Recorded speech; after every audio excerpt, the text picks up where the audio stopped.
আফসোস লাগে যখন বাপ মুসলমান, মা মুসলমান, নিজে মুসলমান, থাকি মুসলমানের পাড়ায়, সপ্তাহে গরুর গোশত না খেলে নিজেকে দরিদ্র মনে হয়। মুসলমান হিসেবে গরু খাওয়া হালাল, শুকর খাওয়া হারাম, এতটুকু বুঝি। নামাজ ত্যাগ করলে ইসলাম ওই ব্যক্তির মধ্যে থাকে না, ও ব্যক্তি মুনাফিকে রূপান্তরিত হয়ে কুফরে নিমজ্জিত হয়। এই অনুভূতি হারিয়ে গেছে, এই জন্য আফসোস লাগে।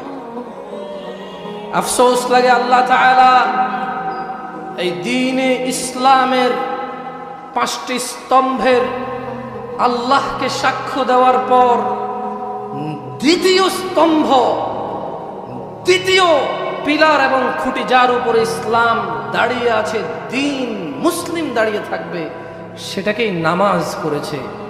আফসোস লাগে যখন 98% জন লোক ফজরে ঘুমে থাকে। আফসোস লাগে যখন এ পাড়ায় একটা মসজিদে নামাজ পড়ার ধরন একরকম, তাই ও পাড়ায় আরেকটা মসজিদ হয়।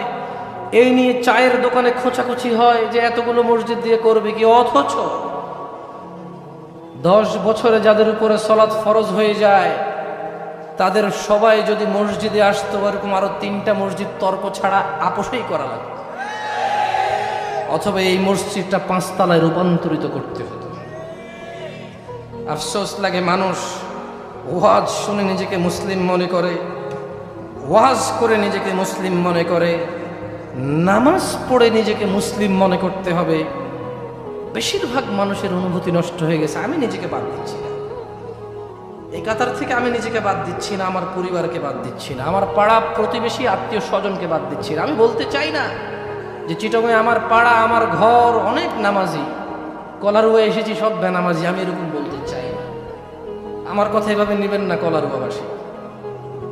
আমি বলতে চাই, আমি সাতক্ষীরা কলারুয়াতে প্রথম এসেছি। বেনামাজির যে পরিসংখ্যান আমি আপনাকে বলছি, তা আমি আমার ঘর আর আমার গ্রামের থেকে বলছি। আর হ্যাঁ, আমি মনে করি বাংলাদেশের সব জায়গায় এরকম। আমি ভুল হয়ে থাকলে আল্লাহ আমাকে ক্ষমা করুন। আপনারা নামাজি মানুষ, আল্লাহ আপনাদেরকে কবুল করুন।